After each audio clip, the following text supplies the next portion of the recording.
विश्वनाथ मंदिर में दर्शन करना अब बहुत महंगा हो चुका है। जैसे भी प्रसाद लेंगे तो अब बेलपत्र का भी आपको पैसा देना पड़ेगा। कांग्रेस के नेता हैं और ये भी आए दिन प्रतिदिन ये भी दर्शन पूजन करने जाते हैं। ये बताइए कि अब बेलपत्र का भी अब पैसा देना पड़ेगा, इस पे आप क्या कहेंगे? काशीवासी सहित ये लोगों को क्या कुछ मंदिर ट्रस्ट या यहाँ के जो आला अधिकारी हैं क्या कुछ करना चाहते हैं? देखिए, ऐसा है कि भाजपा का एक ही एजेंडा है, बाबा विश्वनाथ को विश्वनाथ साव बना देना है, कमाई का जरिया हो। उनका तो बस चले तो विश्वनाथ जी का जो ज्योतिर्लिंग है उसी को उठा के अंबानी अडानी को बेच देंगे, किसी भी तरीके से कमाई करना। अथाह दान आ रहा है, करोड़ों दान है, लेकिन बावजूद इसके सरकार और जो प्रबंधन में जो लोग लगे हैं वो सिर्फ मंदिर से वसूली और पैसा उगाही का काम कर रहे हैं। और उससे सुविधा, जो पैसा आता है उससे सुविधा किसको मिलेगी? सामान्य भक्त को नहीं मिलेगी। उस पैसे से वीआईपी की सेवा होगी। ये विधानसभा में भी मामला उठ चुका है। लेकिन सवाल ये खड़ा होता है कि इन्होंने जो भाजपा वालों ने धर्म को धंधा बना दिया है, उसके खिलाफ अब जनता जागरूक हो रही है। जनता को अब ये बात समझ आ रही है, स्पर्श करेंगे तो 500 रुपये दीजिए, बेलपत्र चाहिए तो 5 रुपये दीजिए, मतलब बाबा का चढ़ाया हुआ बेलपत्र बेचा जाएगा। धिक्कार है, ये धर्मद्रोही हैं। ये कहाँ से धर्म के साथ खड़े हैं? धार्मिक लोग नहीं हैं, ये तो धर्म के दलाल हैं भाजपा वाले, और उन्हीं के एजेंट हैं मौजूदा विश्वनाथ ट्रस्ट में।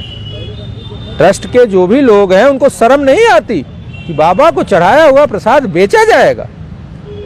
बिल्व पत्र अब जो बाबा को चढ़ाया गया है उसको बेच के कमाई करेगा मंदिर ट्रस्ट। अरे डूब मरना चाहिए इनको। एक क्षण भी मंदिर ट्रस्ट में न्यास में बने रहने का कोई हक नहीं है। ऐसे लोगों को तत्काल बाहर हो जाना चाहिए, त्यागपत्र दे देना चाहिए। या सरकार के एजेंट के रूप में हैं तो हम तो ये भी कहेंगे, मेरा ये मानना है, मेरा ये व्यक्तिगत मानना है कि सभी मंदिरों को धर्माचार्यों को दिया जाना चाहिए और सरकार को मंदिरों से बाहर होना चाहिए।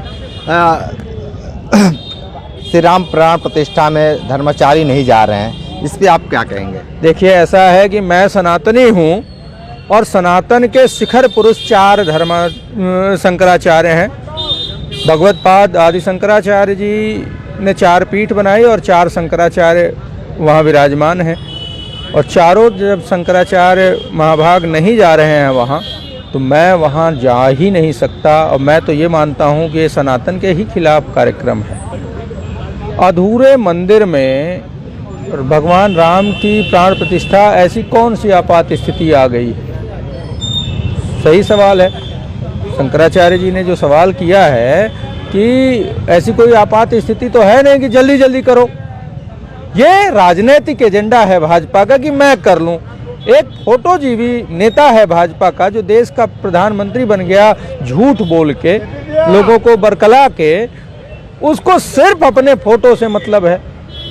शंकराचार्य निशलानंद जी ने कहा कि मोदी जी वहाँ प्राण प्रतिष्ठा करेंगे और हम वहाँ ताली बजाएंगे। सच्ची बात है, हमारे शिखर पुरुष हैं भाई। वही चीज़ विश्वनाथ मंदिर में भी हुआ था।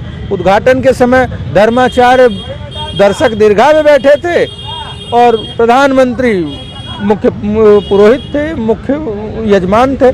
मेरे समझे में नहीं आता कि नहीं ऐसा कौन सा उनके पास डिग्री है, क्या है, जिसकी वजह से वो हर जगह सिर्फ वही फोटो, ये फोटो में मोदी जी आए सिर्फ इसी वजह से। चंपत राय के बारे में क्या कहना है? अरे सुन लीजिए, इसी वजह से चंपत राय भी मोदी के एजेंट ही हैं। मोदी की वजह से न वहाँ हैं। चंपत राय ने मोदी की फोटो में खलल ना आए, इस वजह से आडवाणी और मुरली मनोहर जोशी को कहा कि आप लोग ना आइए, जो कि राम मंदिर आंदोलन में प्रमुख लोग थे। अब इस बात को समझिए कि चंपत राय जैसा आदमी वो कह रहे हैं कि ये रामानंद संप्रदाय का मंदिर है। शंकराचार्य जी ने कहा कि नहीं, आखिर जब रामानंद संप्रदाय का है तो आप लोग वहाँ क्या कर रहे हैं? आप लोग हटिए वहाँ से। रामानंद संप्रदाय को आप वो मंदिर दे दीजिए, वो प्राण प्रतिष्ठा भी करेंगे। आप किस हक से वहाँ पुजारी नियुक्त कर रहे हैं? आप किस हद से वहाँ न्यास में है, ट्रस्ट में है? ये बड़ी चीज़ है। चंपत राय जी के सामने ही हुआ इतना बड़ा भ्रष्टाचार। 2 करोड़ की ज़मीन को 18 करोड़ में खरीदा गया, सामने सामने 16 करोड़ का गबन हुआ, उसकी जांच नहीं हुई। क्यों नहीं हुई?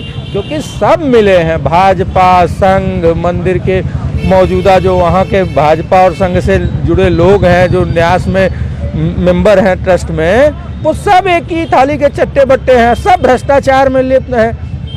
वहाँ जितनी ज़मीनों का खरीदारी हुई है सब में भ्रष्टाचार हुआ है।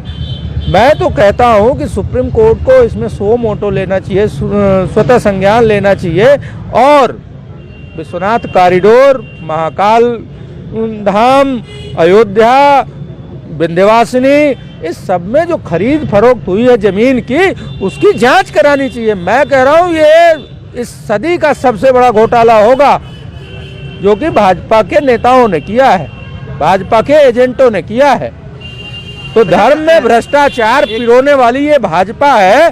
धर्म में इतना भ्रष्टाचार करो और जय श्री राम कह दो, पाप धुल जाएंगे, ऐसा थोड़ी होता है। भ्रष्टाचार पाप है और उसकी सजा जरूर मिलेगी। यहाँ के लोग हैं, जो स्थानीय लोग हैं, जो यहाँ प्रतिदिन पूजा करने जाते हैं, ये लोग क्यों नहीं विरोध कर रहे हैं? देखिए, ऐसा है कि ये लोग जो रोज़ दर्शन करने जाते हैं उनको भी असुविधा हो रही है। बहुत सारे लोगों ने दर्शन करना छोड़ दिया। नित्य जो जाते थे, पुलिस वालों के चक्कर में बहुत समस्याएं होती थी, तो जाना लोग बंद कर रहे हैं। धीरे धीरे अब ये स्थिति हो गई है कि लोग सोचते हैं कि भैया सरकार कुछ सुनना ही नहीं चाहती, न्यास में सरकार के चाटुकार भरे पड़े हैं, किससे कहा जाए, किससे शिकायत की जाए। मामला ये है ना कि अगर कोई सुनने वाला हो तो हम बात करें, हम विरोध करें, अपना विरोध दर्ज कराएं। हाँ, जब विरोध दर्ज होता है तो ये सरकार और ट्रस्ट तुरंत बैकफुट पे आ जाता है। आपको याद होगा कुछ महीनों पहले कहा गया कि बाबा के स्पर्श दर्शन के लिए 500 रुपये का, मार्च महीने की बात है ये, पिछले साल मार्च में ये हुआ कि नहीं, स्पर्श दर्शन के लिए 500 रुपये का टिकट होगा। जब विरोध हुआ शाम तक मामला नज़र आ गया। कमिश्नर साहब ने कहा कि ऐसा अभी कोई प्लान नहीं है, मतलब आगे हो सकता है। तो ये धीरे धीरे करके ये लोग टेस्ट करते हैं कि नहीं, किस मामले पे कौन ज़्यादा उद्वेलित है। अगर हो जाए, काम चल गया तो हो गया, और नहीं चल गया तो कुछ दिनों के लिए रोक दो, फिर बाद में चुपके से चोरी कर दो। तो ये धर्म में भी चोरी करते हैं, भ्रष्टाचार करते हैं, लूट करते हैं। धर्म को इन्होंने धंधा बना दिया है। ये अपने आप में धर्म के खिलाफ काम ये हो रहा है और ये सब धर्मद्रोही हैं, शिवद्रोही हैं। सैकड़ों शिव मंदिर तोड़े गए थे, उसके लिए शिवद्रोही ही तो हैं ये।